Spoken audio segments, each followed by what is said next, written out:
These are the light tanks that Japanese soldiers dismissed as toys, until one of them held back an entire assault force in the Pacific. This is the story of how American engineering and desperate courage turned a 14-ton, obsolete machine into one of the most underestimated weapons of World War II. The M3 Stuart light tank was never supposed to be a hero.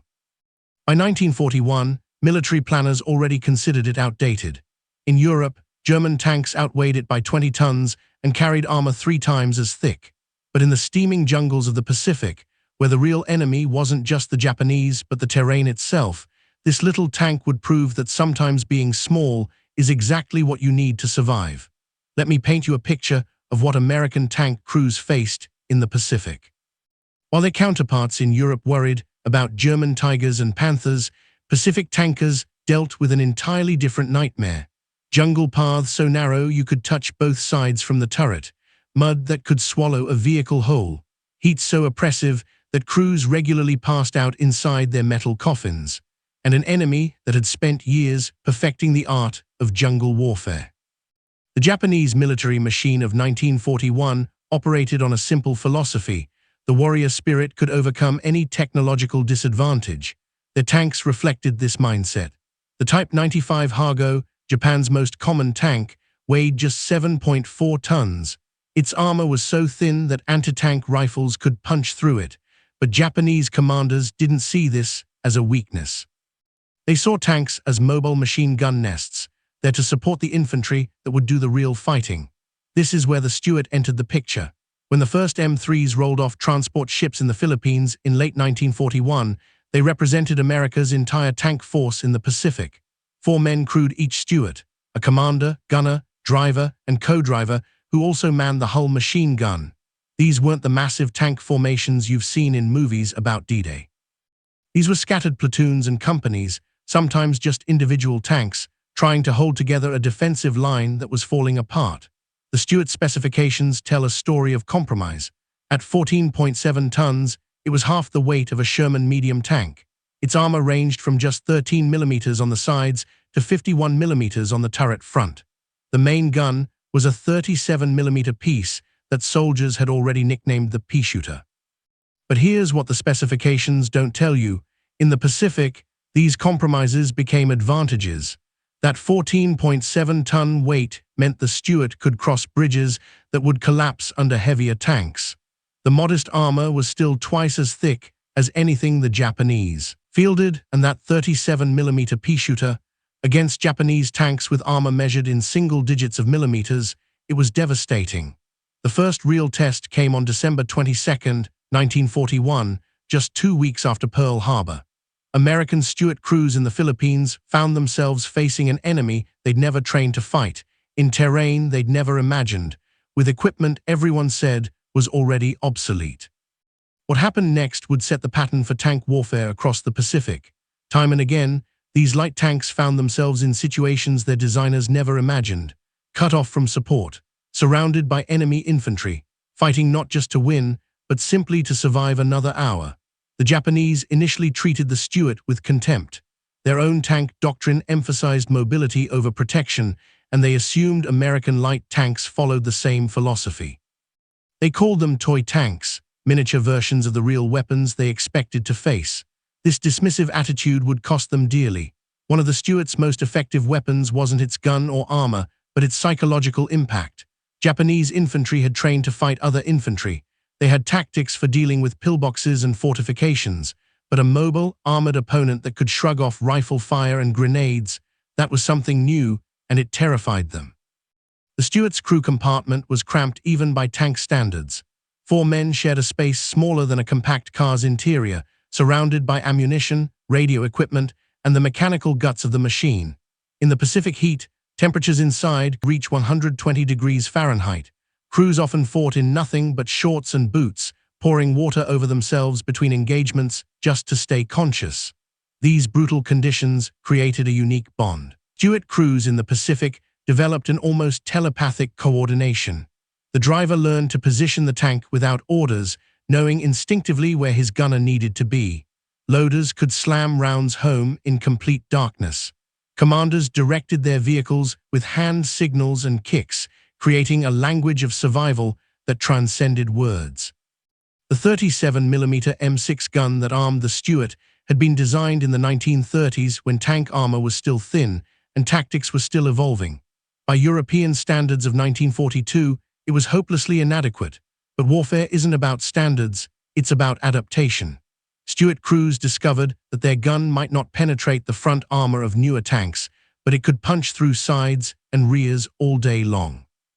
They developed tactics that emphasized mobility and ambush over direct confrontation.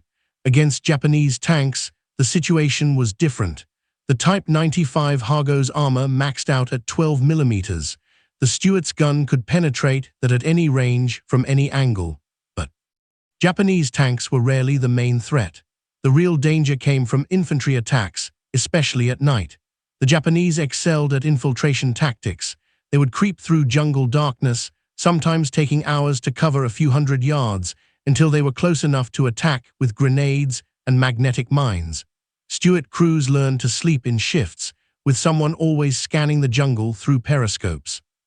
They welded additional machine guns to their turrets, strung barbed wire around their positions, and developed early warning systems using tin cans and wire. The Stuart's design included features that proved unexpectedly valuable in the Pacific. Its radial aircraft engine, while thirsty for fuel, was more reliable in jungle conditions than water-cooled alternatives. The vertical volute spring suspension, criticized for its harsh ride, stood up to jungle terrain better than more complex systems. Even the tank's small size, seen as a fatal flaw in Europe, allowed it to maneuver through jungle paths that would stop larger vehicles. American tank crews transformed their machines for Pacific warfare in ways the designers never imagined. They welded on additional armor plates scavenged from destroyed vehicles. They mounted flamethrowers in place of the bow machine gun. Some crews even removed the turret entirely, converting their Stuarts into armored personnel carriers that could deliver infantry through enemy fire. The Japanese response to the Stuart evolved throughout the war.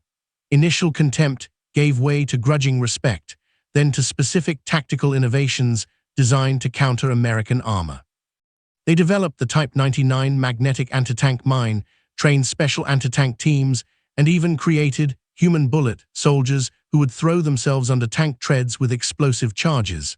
But for every Japanese innovation, American crews developed counter-tactics. They learned to sweep their tanks with machine gun fire before moving, clearing away hidden soldiers. They traveled in pairs, with one tank always covering the other. They used their radios, a technology the Japanese largely lacked, to coordinate complex maneuvers that isolated and destroyed enemy positions. The Pacific theater demanded a different kind of warfare than Europe. In Europe, tank battles often resembled medieval jousts, armored knights charging across open fields. In the Pacific, tank warfare was a knife fight in a phone booth. Ranges were measured in yards, not miles. Battles lasted hours or days, not minutes. And that's where the Stuart's reliability became its greatest asset. While German tanks in Europe suffered from mechanical complexity and over-engineering, the Stuart was simple, robust, and fixable. Crews could perform most maintenance with basic tools. Parts were interchangeable and widely available. When something broke, and in the jungle, everything eventually broke, it could usually be fixed or jury-rigged back into operation. This reliability mattered more than firepower when you were operating hundreds of miles from the nearest depot, supplied by ships that might or might not make it through Japanese submarine patrols. A tank that could run on low-grade fuel, operate with minimal maintenance, and keep fighting despite battle damage was worth more than a technically superior vehicle that spent half its time broken down. The human element of Stuart operations in the Pacific often gets overlooked in discussions of armor thickness and gun calibers. These were young men, many barely out of high school, operating in conditions that would break most people. They fought not just the Japanese, but isolation, disease, and the constant pressure of being surrounded by an enemy that refused to surrender. Stuart crews created their own culture, their own superstitions, their own ways of coping with the stress. They painted nicknames on their tanks, carried lucky charms, and created elaborate rituals before each mission. Some crews refused to add new members, preferring to operate short-handed rather than break up a team that had learned to function as one organism. By 1943, Newer tanks like the M4 Sherman were arriving in the Pacific. Military planners expected Stuart crews to celebrate the arrival of these heavier, more powerful vehicles. Instead, many crews requested to keep their Stuarts. They had learned to trust their little tanks, to exploit their strengths and compensate for their weaknesses. In the brutal arithmetic of jungle warfare, familiarity often trumped firepower. The Stuart continued to serve throughout the Pacific War, though increasingly in specialized roles. Some became reconnaissance vehicles, using their speed and small size to scout enemy positions. Others became command tanks, bristling with radio antennas. Many ended their careers as flame tanks, their 37 guns replaced with flamethrowers that could clear Japanese bunkers more effectively than any conventional weapon. The legacy of the Stuart in the Pacific goes beyond combat statistics. It demonstrated that technological superiority isn't always about having the biggest gun or thickest armor. Sometimes it's about having the right tool for the job and the creativity to use that tool in ways its designers never imagined. The Japanese military learned hard lessons from their encounters with American armor. Their pre-war dismissal of tanks as secondary weapons cost them dearly when faced with even obsolete American vehicles. The Stuart, despite being called a toy, proved that American industrial capacity could produce reliable, effective weapons in quantities Japan could never match.